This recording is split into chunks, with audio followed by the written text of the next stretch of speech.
So today I'll be demoing Geospatial Video Analytics as a service. I'm Brian Lasker, and I'm going to be speaking on behalf of everybody's name you see below. So when starting the project, we divided the teams into two separate teams, the testbed team and the software team. You can see the names of the people who worked on it. It provides a solution for IoT devices like drones or any portable recording device to handle computationally intensive computer vision tasks by utilizing core and edge cloud infrastructures. By balancing the workload across each infrastructure, an optimal solution was found for decoupling these tasks. In the next couple of slides, we'll talk about how we accomplish this task. So first, the system architecture. As you can see below, there's a bunch of fields that we worked through, like high throughput computing, function-centric computing, and computer vision. To solve these challenges, we implemented things like software-defined networking to automate and instrument the network management.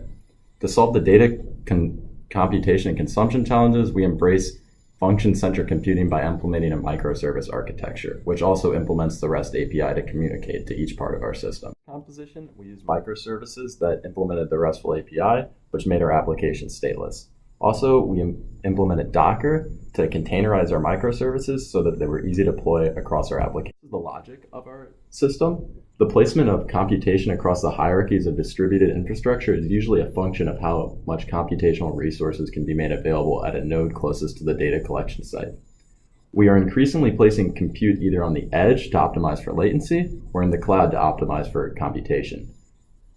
Each of these sites have their merits. However, the paradigm of function-centric computing offers to bring a merger of both choices. Function-centric computing is a computing paradigm where the hierarchies in a distributed infrastructure can have computational tasks assigned to them in a dynamic manner. You can thus place some of the compute on the edge of the server and others on the cloud. For services, we split into three kind of general tasks. We first have the frame processing, which processes the input video, the classifier, which will classify the object, and then the counter, which will count how many of each object is classified. So this little diagram here will show you how the process kind of goes through, as it first goes through the input video to the client, which then uses RESTful APIs to push it to the server. Then each part of the microservice handles. This is the example of the YOLO classifier that we're using. This can show how the object detection works, and it can identify a car, a truck, or anything that the input video contains. It implements transfer learning, which uses a TensorFlow API and a pre-trained COCO network. We implemented Docker to easily deploy our microservices on our nodes and applications. Docker is just a lightweight footprint, which has minimal overhead. We basically created a Docker file as well as a Docker compose file that we configure on our application. This model right here describes the function-centric computing paradigm. The way it was applied to the GVA service is we wanted to make sure we didn't put too much computational load on the edge cloud because of things like latency. It can allow for lesser performance. So by balancing how much processing the edge cloud does versus the core cloud allows us to get the highest possible performance for our IoT devices. In this slide, we discuss the FCC distributed control plane, which allows us to handle congestion and scale so we don't have a single point of failure in our application. By distributing each one of our services across these three control planes, we can identify and scale and show you how our infrastructure was deployed across the United States. This slide kind of shows a more zoomed in of our topology. As you can see right here, we have the IoT device and the edge cloud hooked up to one switch, whereas our core cloud is hooked up to just its own switch. On the left of the screen, you see the specs of each IoT, edge, and core cloud. And the steps for deployment was to first run it in the cloud so we can get better performance, but we can't process real-time video analytics. The second, we ran the application in the edge. And the third step was to run our application in the function-centric environment so that we can use our decomposed functions. About the request form for app service chain.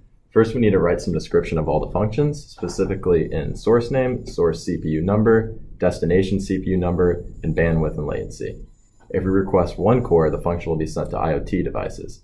The application handles requests based on the information and will send the best resources. In this case, we request one core for the source CPU and request 4 cores for the destination CPU.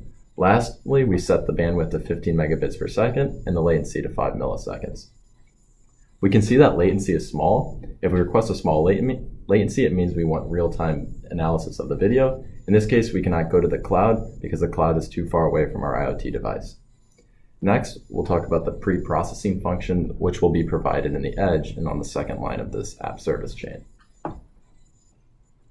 So 50 megabits per second of bandwidth is set so that the user has a large data transfer. And the user is not requesting real-time video analytics here because the latency is set to 50 milliseconds.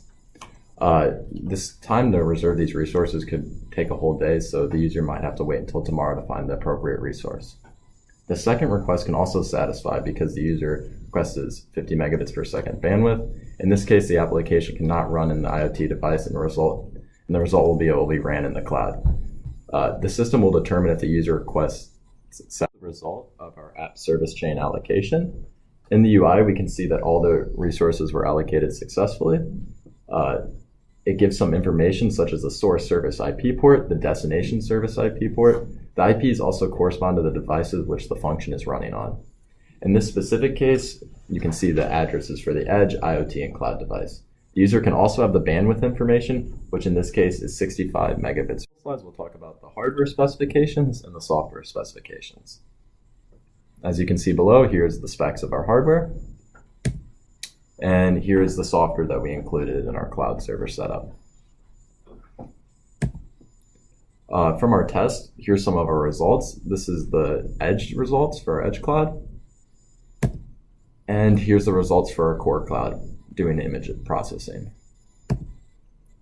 We threw these into some graphs to compare the results between the core and the edge cloud and the function-centric computing, and these results are shown below. As you can see, the core cloud outperforms the edge cloud because of its computational. The slides show the specs of our hardware and our software for our cloud server. As you can see below, they are all listed. And here's the software for our cloud server as well. Here's the console output of all the test results that we had with the frames per second per frame that was measured. And here's the core cloud test results.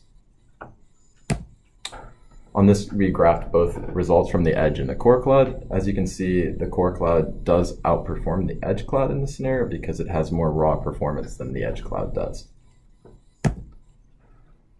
This next test result shows the difference between HPC core clouds, the edge HPC, the function-centric computing, and just the raw edge cloud. As earlier discussed, the primary disadvantage of using the cloud HPC is the latency involved in sending the data to the cloud. To evaluate this, we provisioned an edge server with sufficient resources to compute our workflow. We're able to obtain much better performance with the edge HPC since the cost of sending has no latency impact incurred in sending the data to the cloud. The primary consequence of running computation at the edge instead of the cloud still remains the cost of computation, which the graph on the right shows to be higher. On the flowchart below is our resultant policy. When we evaluate our system, we came up with a policy-based decision offloading scheme that allows us to trade off performance and cost. In general, the choice of where to place computation is heavily influenced by how much computation is available at the edge. Since we implement the functions to be able to be dynamically placed, it allows our scheduler to completely decouple our infrastructure from where our computation is ran. Our policy examines if real-time control is required. If it is, there's a very high tendency for the code to be run using function-centric computing, as it allows for a merger of the low cost of the cloud with a low latency experienced using the edge. Image processing